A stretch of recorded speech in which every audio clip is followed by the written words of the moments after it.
On est obligé de parler d'Engie également durant cette émission. Notre ami Engie. Ah oui, moi, Alors, j'ai plutôt tendance à le défendre. Alors justement, je vais le dire. Lorsqu'on parle des joueurs ici, c'est important cette émission. C'est pas pour allumer les joueurs. Non, c'est pour pas du tout toucher, concept. Voilà, les hommes, parce que quand ça reste des hommes derrière, c'est pas l'homme qui est en cause. C'est pas l'homme qui est en cause. On parle vraiment encore une fois du footballeur et dans un schéma de jeu, etc. et dans une équipe. Voilà, concrètement, si Anto Lopez se trouve un jour, on dira il n'a pas été bon. Mais ça ne veut pas dire qu'on l'aime pas. Voilà.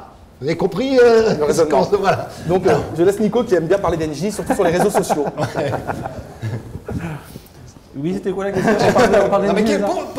Pourquoi tu tapes encore sur ce joueur? joueur? Non, je tape pas sur ce joueur. C'est pas moi qui tape sur ce joueur. C'est vrai que j'ai rien dit sur ce match-là. Les réseaux sociaux, faut le dire. Sur les réseaux, il se fait tailler. Mais parce que le problème, c'est que plus ça va aller, moins il va être en confiance, et moins il va être en confiance, moins il va être bon. Donc ça va devenir compliqué. J'espère que la CAN va lui donner un peu de temps de jeu et qu'il va pouvoir avoir un second souffle lui aussi. Mais là, hier, il a plusieurs opportunités qui ne jouent pas très bien. Après, c'est la CAN va déjà lui permettre d'étalonner pour marquer. La CAN. Ah oui, pardon. Oui, merci. D'accord. Je ne suis pas encore.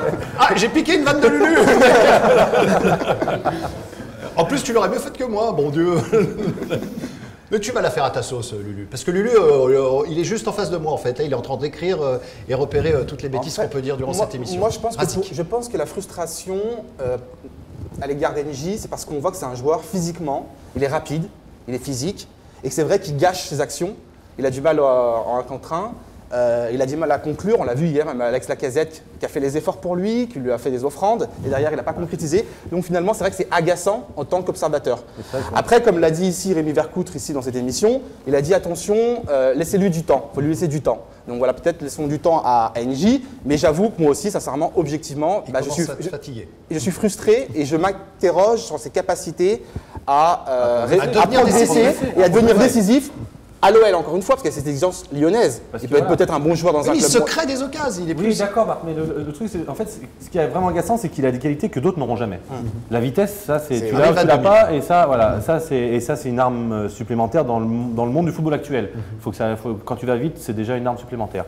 Après, ce qu'il faudrait qu'il progresse, c'est sur la technique. Mais la technique, normalement, c'est un travail de tous les jours. Les autres l'ont acquis, il n'y a pas de raison que s'ils ne travaillent pas, ils ne l'acquièrent pas. Le problème, c'est que peut-être que le niveau à l'OL est peut-être trop élevé aujourd'hui pour Engie, et peut-être qu'on a mis peut-être trop d'espoir dans ce joueur qui va peut-être pas répondre à nos attentes. À l'entraînement, tu le côtoies tous les jours, Anto. Est-ce qu'il te fait passer des salles après-midi lorsqu'il est devant toi? Moi, c'est vrai que je m'entraîne souvent avec Jo, donc j'ai pas trop l'occasion d'être avec les attaquants. C'est un privilège de titulaire, ça.